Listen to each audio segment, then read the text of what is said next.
স্বাগত। দেখছেন কোন পথে বাংলাদেশ এবং আপনাদের সঙ্গে আছি আমি সুলতানা রহমান। আমি আগেও বলেছি যে রাত যত বাড়তে থাকে বাংলাদেশে গুজব তত ডালপালা গজাতে থাকে কিংবা নানা রকম খবরের জন্ম হতে থাকে। তবে প্রতিটি গুজবের পেছনেও যেমন কেউ না কেউ থাকে, তেমনি প্রতিটি গুজবের পেছনেও কিছু না কিছু ঘটনা থাকে। আর বাংলাদেশ এখন এই মুহূর্তে এমন একটি সময় অতিক্রম করছে যে সময়টি খুবই ক্রুশিয়াল। বাংলাদেশ দেশের জন্য যেমন খুব ক্রুশিয়াল, রাষ্ট্র হিসেবে যেমন ক্রুশিয়াল, একদম জাতিগতভাবে আমাদের জন্য খুবই একটা একটা ভয়াবহ কঠিন সময় আমরা অতিক্রম করছি। যে সময়টিতে আপনারা অনেকেই এরই মধ্যে জেনে গেছেন যে রাত পোহালেই বাংলাদেশে একটি ক্যান্টনমেন্টের ভেতরে একটি দরবার ডেকেছেন সেনাপ্রধান ওয়াকারুজ্জামান।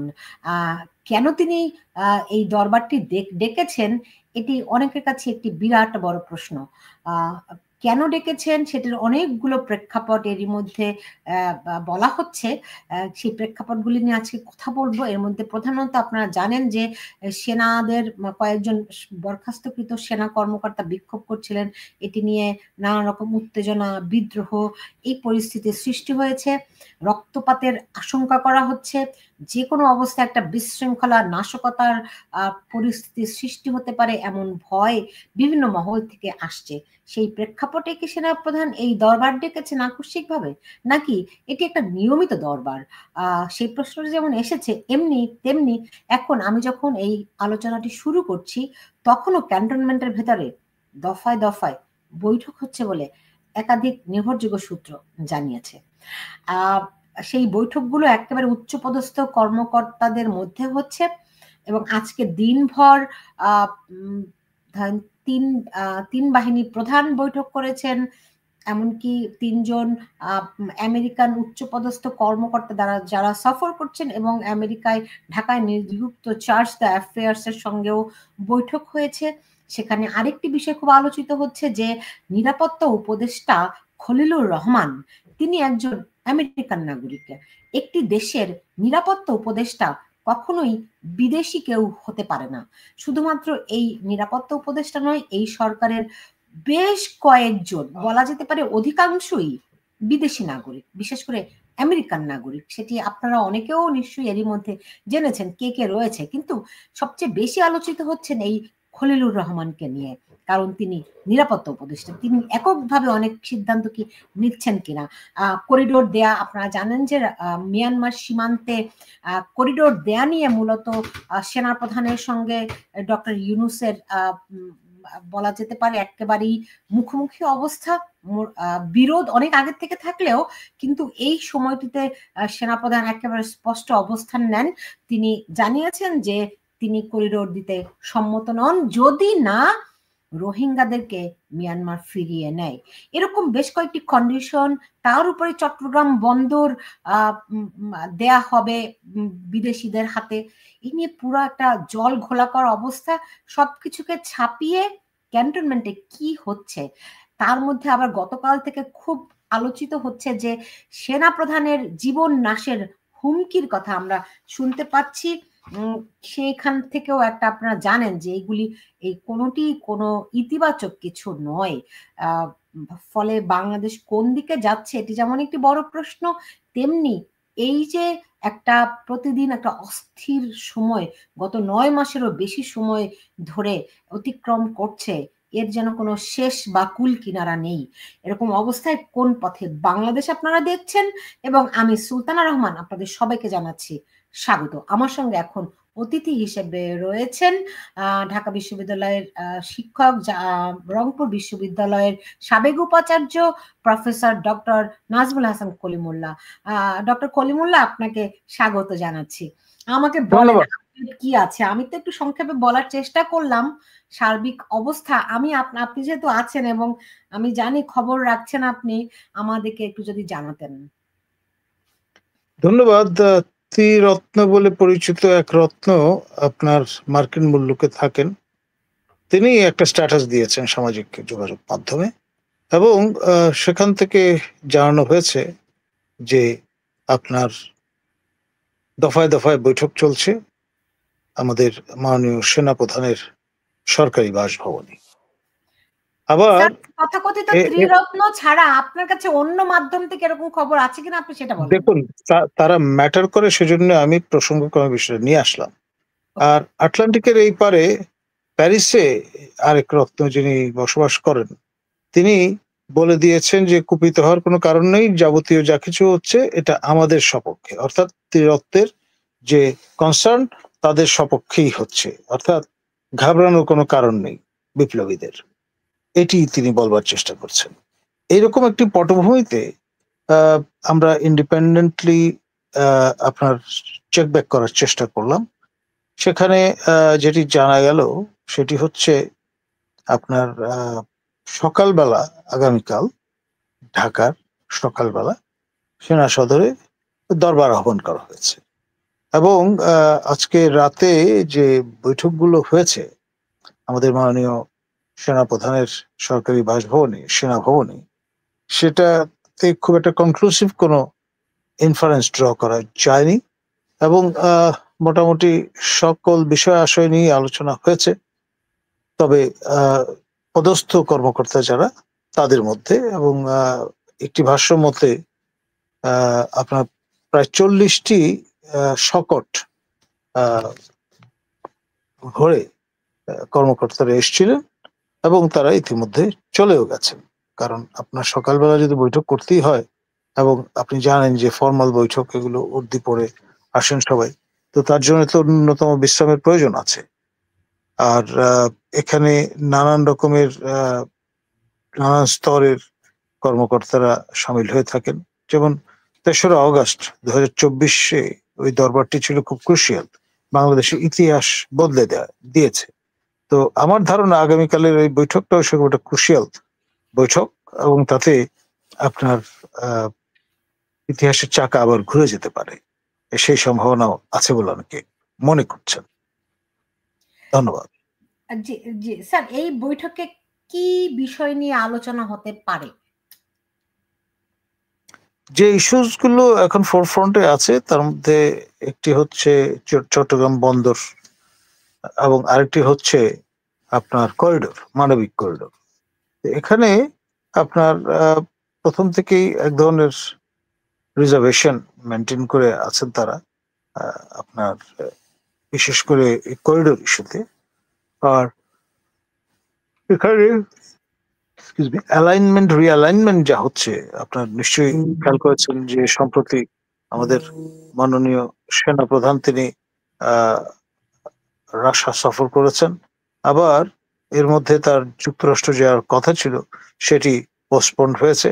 আর এই অঞ্চল ঘিরে রিঅ্যালাইনমেন্টের অংশ হিসেবে ভিন্ন ভিন্ন অবস্থানে থেকে চীন এবং ভারত, তারা উভয় পক্ষই মনে করেন যে দিস ইজ আওয়ার ব্যাকইয়ার্ড, এখানে ৭ সমুদ্র ১৩ নদীর ওই পার থেকে পরাশক্তি এসে নাক গলাবে কেন, কিছু যদি করতেই হয় বলতে হয় আমরা করব। এবং সেটি অনেকটা মনরো ডক্ট্রিনের অনুরূপ একটি বিষয়। এ ব্যাপারে মত পার্থক্য খুব একটা আছে বলে মনে হয় না। যেমন সবাইকে অবাক করে এই সিনো ইন্ডিয়া কনফ্লিক্টের সময় ৬২-তে মেইনল্যান্ড চায়না পক্ষ সমর্থন করে বসে তাইওয়ান। তাদের বক্তব্য হচ্ছে ম্যাকমোহন লাইন এটা আরবিট্রারিলি ড্র করা হয়েছে এবং চীনের উপর অন্যায়ভাবে চাপিয়ে দেওয়া হয়েছে, যার মধ্য দিয়ে আপনার সাউদার্ন টিবেট বলে তাদের ভাষায়, যেটি অরুণাচল প্রভিন্স, সেটি তাদের থেকে কেড়ে নেওয়া হয়েছে।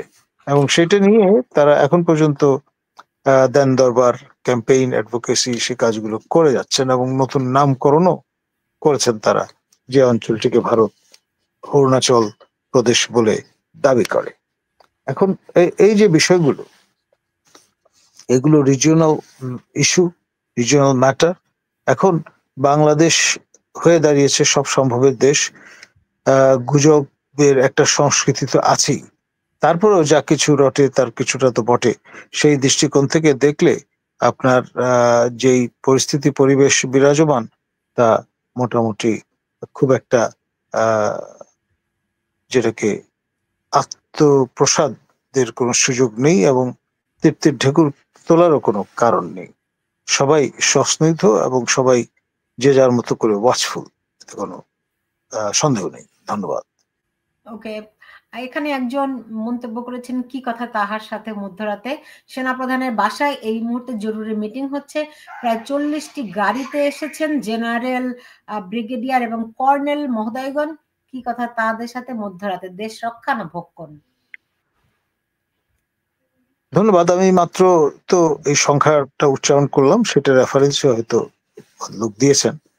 তবে যে বিষয়টা প্রণিধানযোগ্য সেটি হচ্ছে আপনার এই যে হোমওয়ার্কের অংশ যেটাকে আমরা বলি, সেই ধরনের কিছু একটা হচ্ছে, এবং আগামীকাল আনুষ্ঠানিকভাবে দরবারে যে ফিডব্যাকটা পাওয়া যাবে তার উপর ভিত্তি করে মাননীয় সেনাপ্রধান হয়তো তার সিদ্ধান্ত গ্রহণ করবেন। এখন আপনি অনেকগুলো বিষয় বলেছেন, যেখানে অনেকগুলো প্রশ্ন আসে। আপনি বলছেন যে ৩রা অগস্ট যে বৈঠকটি হয়েছিল সেটি একটি ঐতিহাসিক বৈঠক ছিল, ইতিহাস বদলে দেয়া বৈঠক ছিল, এবং আপনি অনুমান করছেন ভোর হলেই যে বৈঠকটি সেটিও একটা ইতিহাস বদলে দেওয়ার মতো বৈঠক হতে পারে। আমি কি ঠিক বলেছি স্যার? উড়িয়ে দেওয়া যায় না, এটার তাৎপর্য অপরিসীম। কারণ এখন এই করিডোর এবং সেই সঙ্গে আপনার যে অবস্থানটা চট্টগ্রাম বন্দর আমরা দিয়ে দেব না রাখবো, ফাইনালি কি দাঁড়াচ্ছে, এইসব ইস্যু নিয়ে তাদের পরিষ্কার মতামত আছে। এবং এখন এটা পরিষ্কার মনে করার মতামত কোনো, আছে, কাদের কথা বলছেন? আমি সেনাবাহিনীর কথা? যেটা বলতে আমাদের সশস্ত্র বাহিনী, খালি সেনা বললে সীমাহিত করা হয় সশস্ত্র বাহিনী, তাদের তাদের তো সেনা নিজস্ব নৌ এবং অনেকগুলি মতামতই ছিল। তারা আওয়ামী লীগকে নিষিদ্ধ না করার অনুরোধ করেছিল, সেটি রাখা হয়নি। তারা বলেছে করিডোর দিতে তারা সম্মত নয়, তাদের শর্ত আছে। সেটিও ডক্টর ইউনূস বলেছেন যে মানুষ রাজি না হলে রাজি করাতে হবে, দিতেই হবে। রাইট? সো আমরা তো দেখছি যে তাদের মতামত, সুনির্দিষ্ট যে মতামতের কথা আপনি বলছেন, সেটি মানা হচ্ছে না। সেই ক্ষেত্রে সশস্ত্র বাহিনী কি করতে পারে?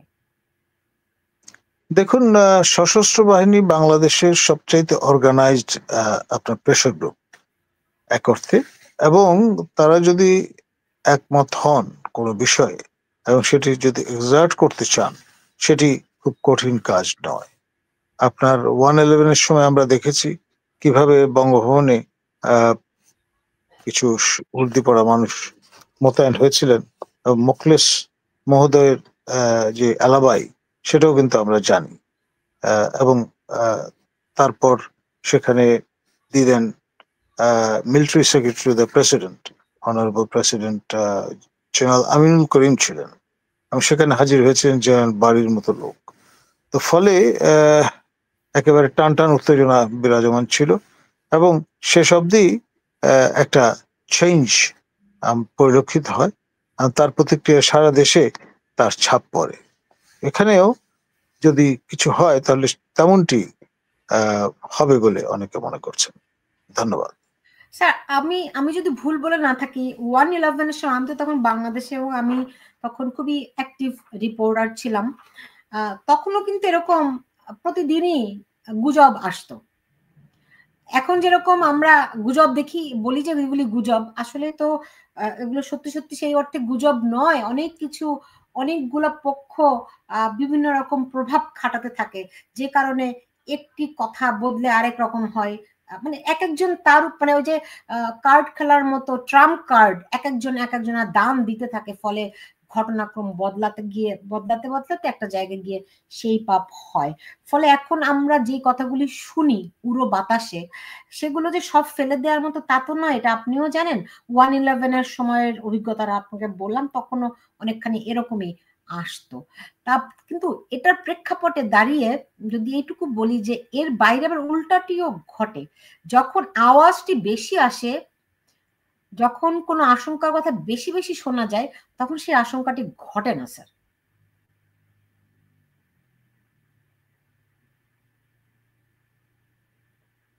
স্যার কি শুনতে? স্যার আপনি আনমিউট করতে হবে আপনাকে। জি জি, জি, বলুন। আপনি আমার কথাটা বুঝতে পেরেছেন স্যার? মানে জি, আপনি রিপিট করুন।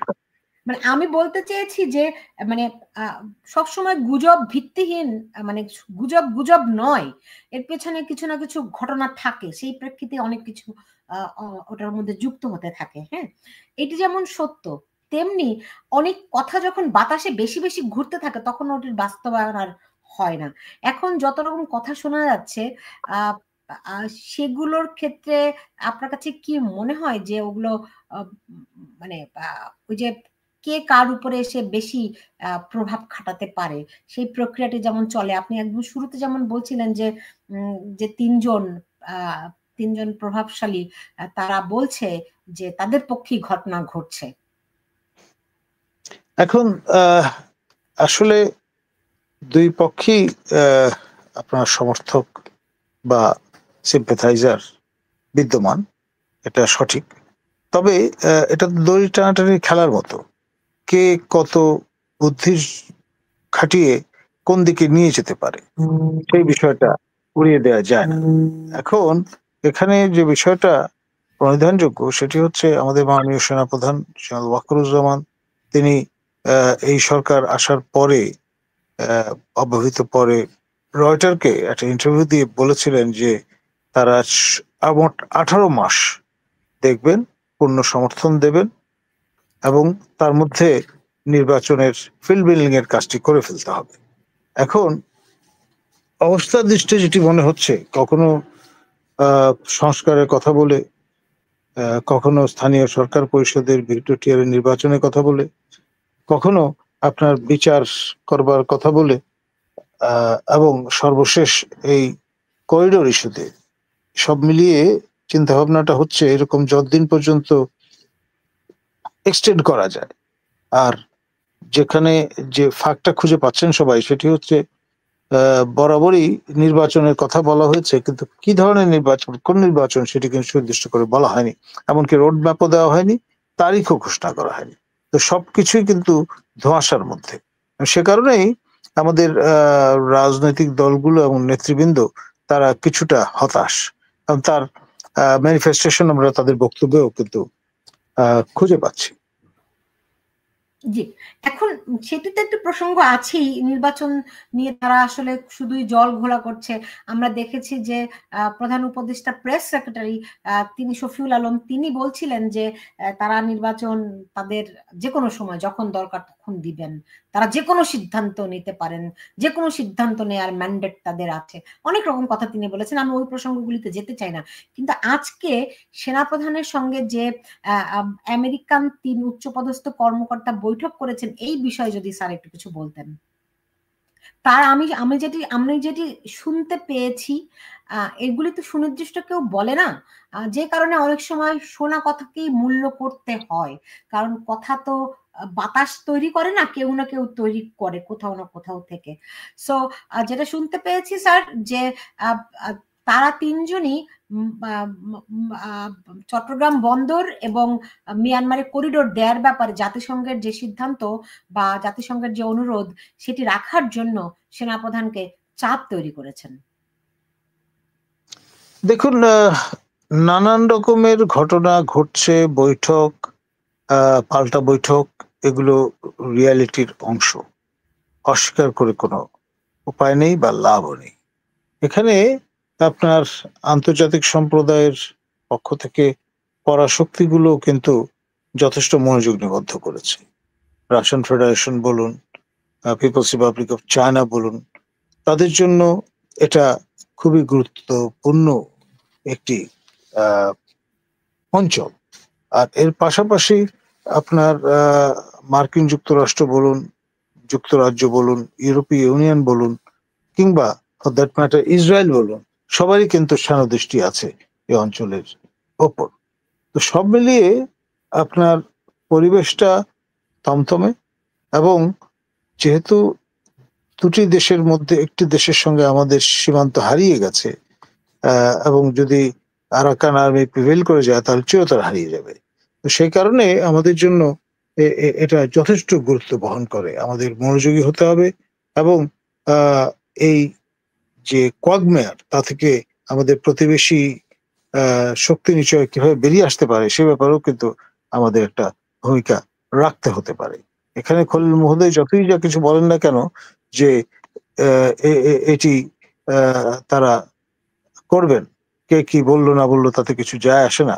আবার পররাষ্ট্রমন্ত্রী বা মন্ত্রী মর্যাদায় অধিষ্ঠিত উপদেষ্টা মহোদয় তিনি কিন্তু লুকওয়ার্ম একটা স্টাইলে চলবার চেষ্টা করছেন। সব মিলিয়ে পরিবেশ পরিস্থিতি যথেষ্ট ক্লামজি এবং কমপ্লেক্স। ধন্যবাদ। জি জি, কিন্তু স্যার আমি উত্তরটা আপনার কাছে পেলাম না, বরং নতুন কিছু জানলাম। সেটি নতুন কিছু নয়, মানে আপনিও জানেন আর সবাই মোটামুটি কম বেশি জানে, যদি এখানে করিডোরটি দেয়া হয় সেই ক্ষেত্রে ভারত, রাশিয়া এবং চায়না এই 3 দেশ একজোট হয়ে তখন এটিকে প্রতিহত করবে, এবং তখন আমাদের ভূখণ্ড হবে একটি প্লে গ্রাউন্ড, একটা যুদ্ধক্ষেত্র।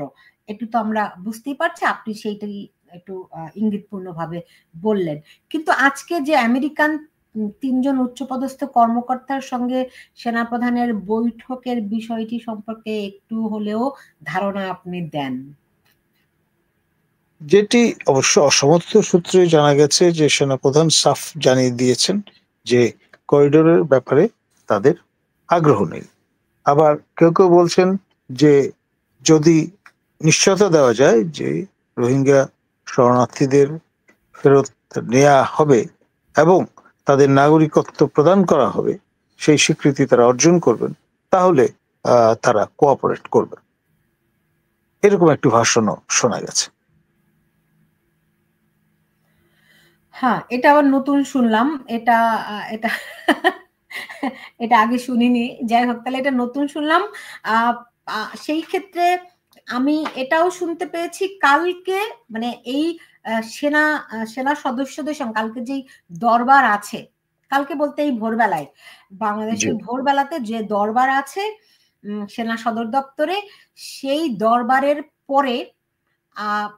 দরবারের পরে প্রধান উপদেষ্টার সঙ্গে সশস্ত্র বাহিনীর তিন প্রধান যাবেন প্রধান উপদেষ্টার সঙ্গে দেখা করতে বা বৈঠক করতে কিংবা তাকে অবহিত করতে, what ever.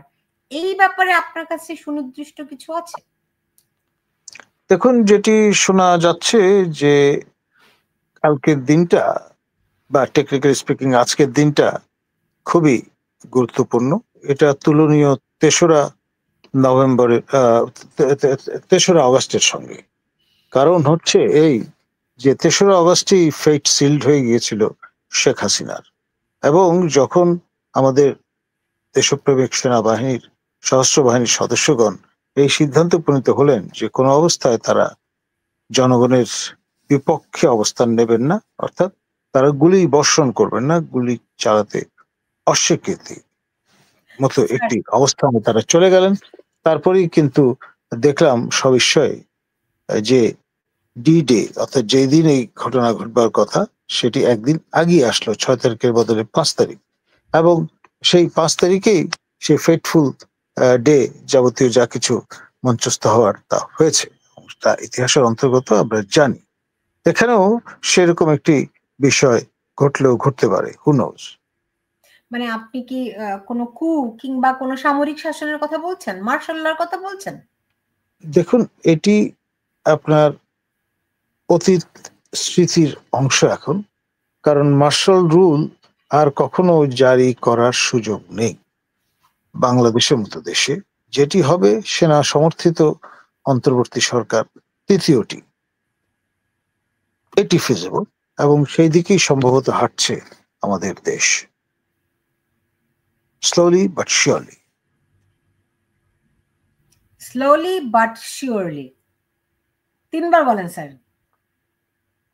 Slowly but surely, slowly but surely, slowly but surely. কতদিন লাগতে পারে স্যার? দেখুন, যখন ডি মুহূর্ত চলে আসে তখন ডানে বায়ে কেউ তাকায় না, যথাসম্ভব দ্রুততার সঙ্গে যারা কুশীলব তারা ফিনিশিং টাচটা দিয়ে দেন। রাইট। এখন আমি বুঝতে পেরেছি স্যার। আমাদের সঙ্গে ইউনূস সাহেব যোগ হয়ে গেছেন, আপনি দেখতে পাচ্ছেন স্ক্রিনে নিশ্চয়ই। তিনি বলছেন ফজলুর রহমান নতুন সেনা প্রধান। এই কথাটা কিন্তু এই ইউনূস সাহেব আমাদেরকে বললেও আমি কিন্তু দিনভর এই কথাটি শুনেছি। এই ব্যাপারে আপনার কোনো আইডিয়া আছে স্যার? দেখুন, আপনার এ ধরনের কানাঘুষো আজকে নতুন নয়, অনেকদিন ধরে চলছে। নানান রকমের লেখা প্রকাশিত হচ্ছে দেশের ভেতরে বাইরে, কিন্তু এর একটা সিংহভাগ অংশই মূলত আপনার ডিসইনফরমেশন ক্যাম্পেইনের অংশ। এখন অনেক সময় হয় কি, একটি পলিটিতে যারা বসবাস করছেন তাদের কনফিডেন্সটা সেকেন্ড করতে হলে এ ধরনের ডিসইনফরমেশন ক্যাম্পেইন সাস্টেইন ভাবে পরিচালনা করতে হয়। আর আমাদের প্রতিবেশীরা সেরকম একটি ভূমিকায় হতে রত হয়েছেন, সেই জন্য তাদের ইলেকট্রনিক মিডিয়া, প্রিন্ট মিডিয়া যথেষ্ট পরিমাণে সক্রিয় অন্তত এইসব বিষয়ে। ধন্যবাদ। বুঝতে পেরেছি। বুঝতে পেরেছি। এখন আমরা, আপনি যদি আমাকে তাহলে আরেকটা বিষয়, নিরাপত্তা উপদেষ্টা খলিলুর রহমান সম্পর্কে বলতেন। আমি এমনটিও শুনতে পেয়েছি, আমাদের দেশের আইন অনুযায়ী, সংবিধান অনুযায়ী যে কোনো বিদেশি নাগরিক দেশের গুরুত্বপূর্ণ দায়িত্বে থাকতে পারে না।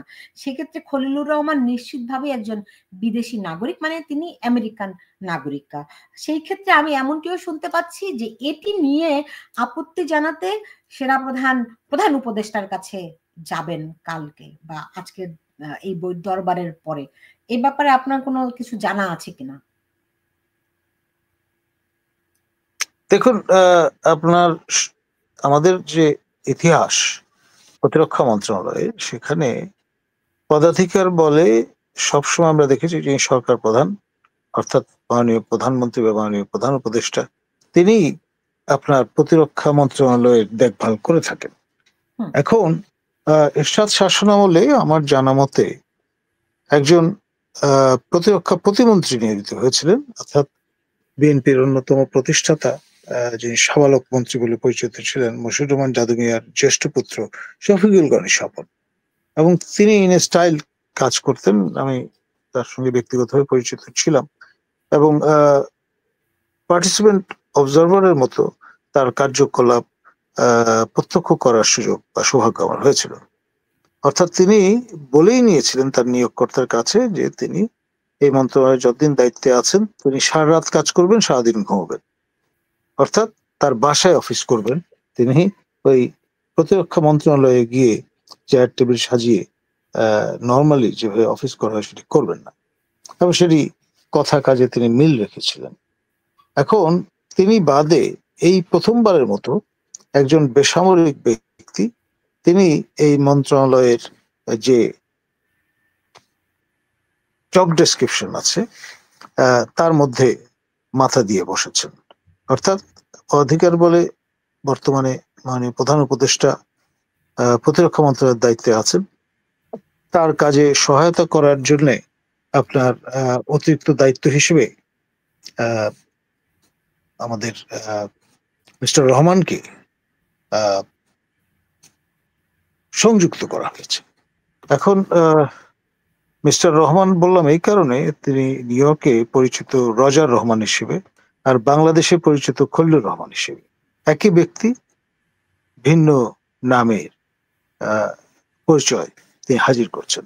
ফলে এটা নিয়ে একটা ধোঁয়াশা তৈরি হয়েছে এবং লেখালেখিও হচ্ছে বিস্তর, এবং পুরো দেশবাসী তাকিয়ে আছে এই সাগা বা ঘটনাটি কিভাবে আনফোল্ডেড হয় তার দিকে।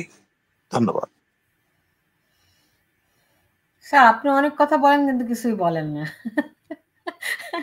তো আমি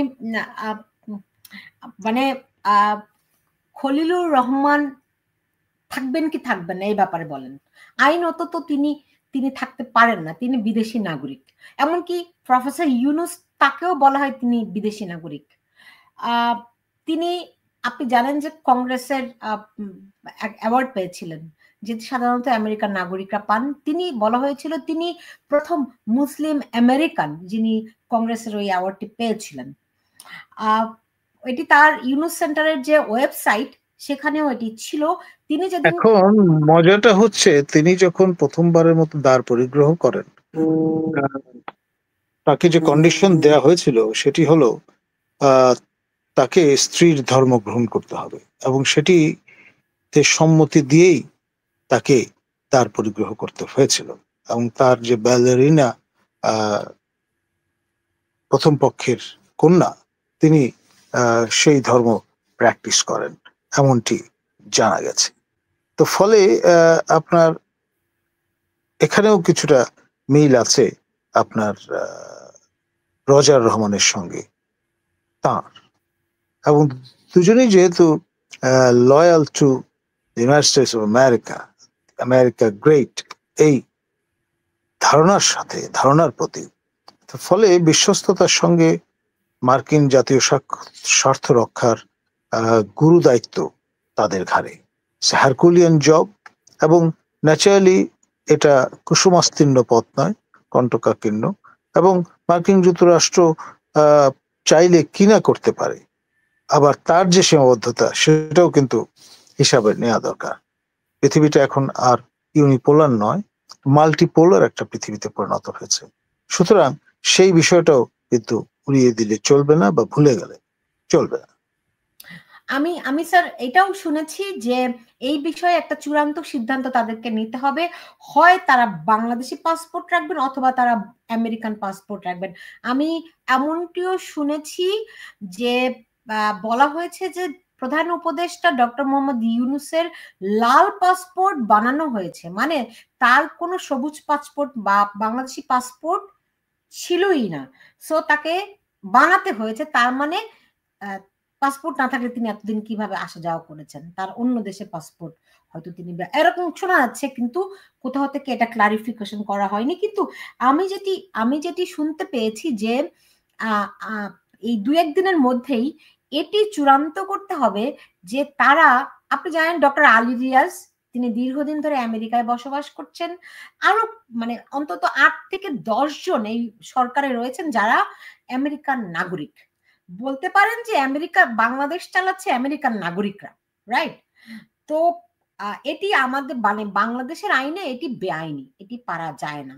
ফলে তাদেরকে আইন সিদ্ধ হতে হবে এবং তাদেরকে যে কোনো একটি দেশের প্রতি লয়াল থাকতে হবে। এই সুরাহাটি সেনাবাহিনীর পক্ষ থেকে বা সশস্ত্র বাহিনীর পক্ষ থেকে চাওয়া হচ্ছে। এই বিষয়ে আপনি আমাদের কিছু ধারণা দিতে পারেন কিনা? দেখুন, ঢালাওভাবে সবাই মার্কিন নাগরিক এটা বলার সুযোগ নেই। এখানে ডাচ নাগরিকও আছেন, ব্রিটিশ নাগরিকও আছেন, কানাডিয়ান নাগরিকও আছেন বলে জানা গেছে। তো ফলে যেটি বিষয় সেটি হচ্ছে ফার্স্ট ওয়ার্ল্ডের নাগরিক, অর্থাৎ প্রথম বিশ্বের নাগরিক, এবং তারা প্রায় সবাই ন্যাটোভুক্ত যে জোট, সেই জোটের সদস্য রাষ্ট্রের নাগরিক। তো ফলে আপনার এক ধরনের সমজাতীয়তা, এক ধরনের সমস্বার্থ তারা রক্ষা করবেন, এটাই স্বাভাবিক। এবং এখানে আপনার এই বিশেষ পরিস্থিতিতে যেখানে একটি মাত্র তাদের আরধ্য কাজ ছিল, সেটি হলো নির্বাচন আয়োজন করা এবং রুটিন দায়িত্ব পালন করা, সেই গণ্ডি থেকে বেরিয়ে তারা তাবৎ যত কাজ আছে, এই চট্টগ্রাম বন্দর হস্তান্তর, তারপরে মানবিক করিডোর সংস্থাপন, এবং নানান অজুহাতে এই পুরো প্রক্রিয়াটিকে প্রলম্বিত করে আপনার অনন্তকাল ক্ষমতা আঁকড়ে বসে থাকার একটা কায়দা নকশা মোটামুটি প্রায় চূড়ান্ত করে ফেলেছেন। এখন তাহলে যে প্রশ্নটি আসে, আমি যেটি শিরোনামও করেছি যে রাতভর উচ্চপদস্থ কর্মকর্তাদের দফায় দফায় বৈঠক হয়েছে, সেই বৈঠকে কি বিষয় নিয়ে আলোচনা হয়েছে সেই ধারণাটুকু কি আমরা পেতে পারি কিনা। আরেকটি প্রশ্ন খুব জোরে সোরে, যে অনেকদিন ধরে আপনি যে 3 জনের কথা একদম শুরুতে বললেন, তাদের নাম আমি উচ্চারণ করতে চাই না, আই ডোন্ট লাইক ইট, কিন্তু তারা খুব চাপ তৈরি করছে সেনাপ্রধানকে বদল করার জন্য। সেনাপ্রধান বদল হতে পারেন কিনা এরকম কোনো আভাস আপনার কাছে আছে কিনা? দেখুন, যারা বিপ্লবী তারা তো ইতিমধ্যে একটি দাবি আদায় করতে সক্ষম হয়েছেন, অন্তত মোটা দাগে। সেটি হচ্ছে আওয়ামী লীগের উপর কার্যক্রমের উপর এক ধরনের ব্যান আরোপ করা, এবং দ্রুততম সময়ের মধ্যে ইলেকশন কমিশন সেভাবে রেসপন্ড করেছে। এখানে আপনার 30 দিন 30 কর্মদিবস বেঁধে দেওয়া হয়েছে। এর মধ্যে আপনার বিপ্লবী যে সনদ, সেটি জুলাই বিপ্লবের সনদ হাজির করতে হবে, এবং সেটি আর বর্তমান কাটাছেঁড়া করা এই সংবিধান একসঙ্গে যায় না। তো ফলে সংবিধান যদি বিলুপ্ত হয়, তাহলে আমাদের মহামান্য রাষ্ট্রপতি শাহাবুদ্দিন চুপ্পু তিনি তার লুকা স্ট্যান্ডি হারিয়ে ফেলেন, এবং তার সঙ্গে জেনারেল ওয়াকারের দিকে যারা আপনার অঙ্গুলি নির্দেশ করে আছেন, তারা কিন্তু মানিক জোর হিসেবে ট্রিট করা শুরু করবেন এই দুজনকে। ফলে হয়তো দেখা যাবে যে তারা প্রিভেইল করছেন না আর, অথবা প্রিভেইল করছেন, either or. At what cost? The cost of professor Yunus and আমাদের মাননীয় নিরাপত্তা উপদেষ্টা মিস্টার রহমান। স্যার, আমি এরকম মেরুকরণ শুনেছি যে প্রধান উপদেষ্টা মানে ইউনূস, প্রধান উপদেষ্টা ডক্টর ইউনূস এবং খলিলুর রহমান এক পক্ষ, আরেক পক্ষ রাষ্ট্রপতি শাহাবুদ্দিন চুপ্পু এবং সেনাপ্রধান ওয়াকারুজ্জামান। এইটা টাগ অফ ওয়ার হচ্ছে এখন। আপনার দড়ি টানাটানির যুদ্ধে দুই পক্ষ কিন্তু জেতে না, একটি পক্ষকে পরাভব মানতেই হয়। এখন আমাদের দেখবার পালা আলটিমেটলি হু প্রিভেইলস। সে তো আমরা বুঝতেই পারছি যে পরাজিত না হওয়া পর্যন্ত তো আমরা বুঝতে পারবো না, কিন্তু কোন পক্ষ জিতলে দেশের লাভ, দেশের ক্ষতি, এইটা যদি একটু বলতেন স্যার। দেখুন, সরলভাবে যদি আমরা ব্যাখ্যা করবার চেষ্টা করি, তাহলে এখানে প্রফেসর ইউনূস এবং মিস্টার রহমান যদি এই রাউন্ডে জিতে যান, তাহলে বিপ্লবীদের বারবারন্ত অবস্থা হবে, এতে কোনো সন্দেহ নেই। আর এর বিপরীতে মহামান্য রাষ্ট্রপতি শাহাবুদ্দিন চুপ্পু এবং মাননীয় সেনাপ্রধান জেনারেল ওয়াকার যদি প্রিভেল করে যান, তাহলে আপনার ভাটার টান দেখা দেবে। অর্থাৎ যেই জোয়ারে ভাসছিলেন সবাই, সেই অবস্থাটি আর থাকবে না। সেই জোয়ার কি আছে, আদৌ আছে? কই তাদের মিছিল মিটিং সমাবেশে তো লোক দেখি না। বাংলাদেশ হচ্ছে মরা কটাল এবং ভরা কটালের দেশ। সেই ভরা কটাল এখন বিদায় নিয়েছে, মরা কটালের সময় চলছে। দেখা যাক শেষ অবধি কি দাঁড়ায়। জি, বুঝতে পেরেছি। এখন মানে আমি শেষ করব, শেষ প্রশ্ন আপনার কাছে রাখি। আজকে আমরা দেখলাম যে শ্রমিকদের একটি মিছিল হয়েছে, মশাল মিছিল করেছে। আমি একটু আপনাকে দেখাই যদি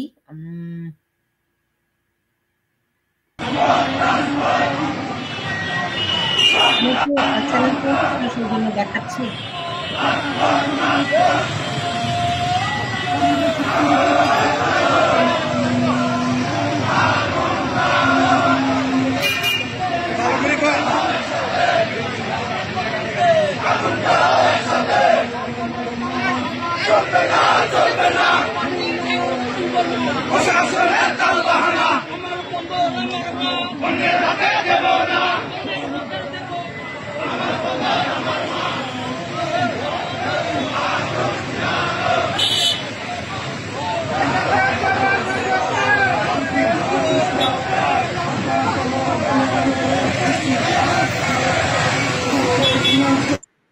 স্যার, আপনি নিশ্চয়ই দেখতে পাচ্ছেন বেশ বড় মিছিল কিন্তু, এবং মাত্র 9 মাস হয়েছে। এখনই যদি বলে যে ইউনূস সরকারের গদিতে আগুন জ্বালো একসাথে, দিস ইজ টু আর্লি কিনা স্যার? আমি তো মনে করি না। 9 মাসে আমাদের মুক্তিযুদ্ধ সম্পন্ন হয়েছে। 9 মাসে বিপ্লব যদি পরিণতি পায়, তাহলে অবাক হওয়ার কি আছে?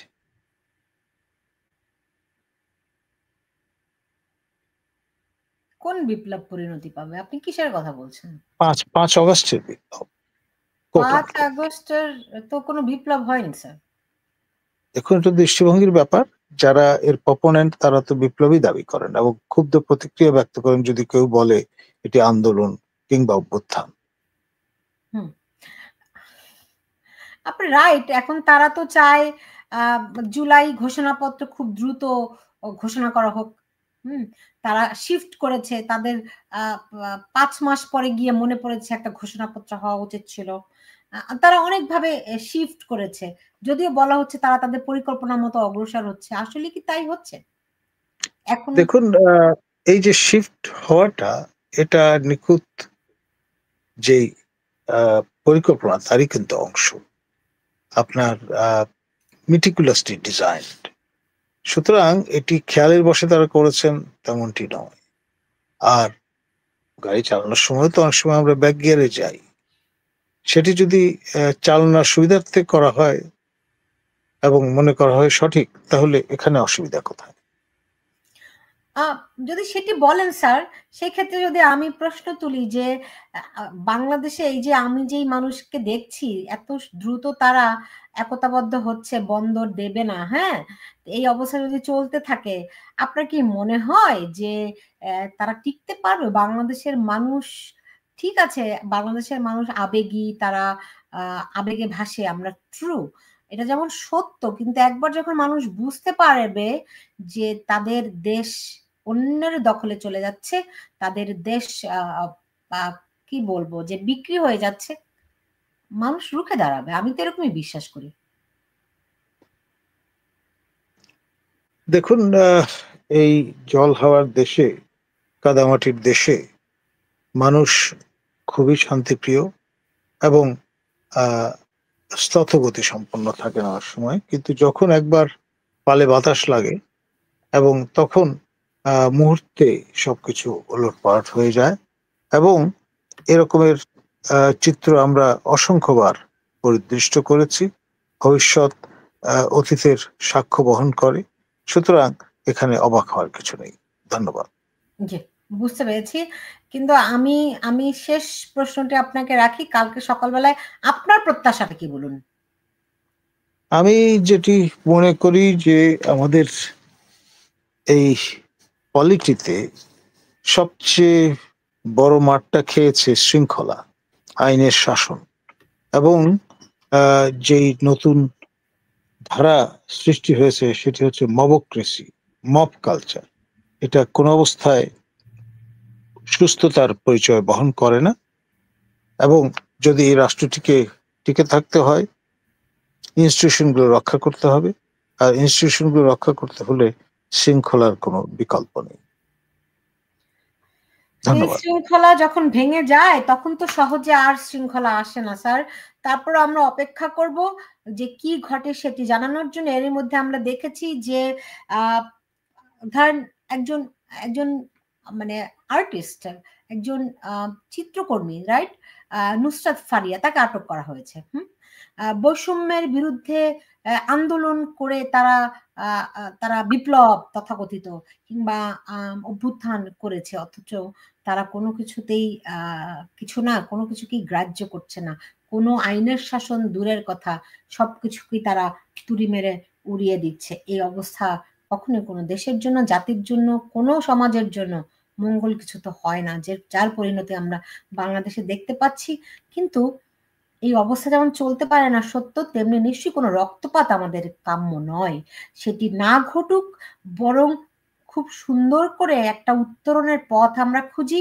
জনগণের ক্ষমতা জনগণের হাতে পাক, জনপ্রতিনিধিদের হাতে যাক, দ্রুত একটা নির্বাচনের মধ্য দিয়ে দেশে জনগণের প্রতিনিধিদের হাতে দেশের ক্ষমতা যাক, আমরা সেটি কামনা করি। জনাব নাজমুল হাসান কলিমুল্লাহ, আপনাকে অনেক ধন্যবাদ জানাচ্ছি আমার সঙ্গে যুক্ত হওয়ার জন্য। আপনি ভালো থাকুন। জি, থ্যাংক ইউ স্যার। ধন্যবাদ। শুভরাত্রি। আপনিও ভালো। দর্শক, এই ছিল আমার এখনকার আয়োজনে যে কথাটি বলছিলাম যে মানে সব সব রকম আশঙ্কাকে দূর করে, বিনাশ করে বাংলাদেশে শান্তি ফিরে আসুক, বাংলাদেশের মানুষ একটু শান্তিতে থাকুক, সেটি তারা ডিজার্ভ করে। সেই প্রত্যাশা আমি রাখছি। সেই সঙ্গে কোথাও যেন কোনো রকমের রক্তপাত না হয়, এটি যেমন কামনা করছি, তেমনি দ্রুত বাংলাদেশ একটা শান্তির পথে আসুক, জনগণের ক্ষমতা জনগণের হাতে যাক, এবং এবং তারা দ্রুত একটি নির্বাচনের মধ্য দিয়ে গণতান্ত্রিক প্রক্রিয়ায় ফিরে আসুক, সেই প্রত্যাশা রাখছি। কারণ গণতান্ত্রিক প্রক্রিয়ার মধ্যেই রয়েছে সব সমস্যার সমাধান। সবাই ভালো থাকুন।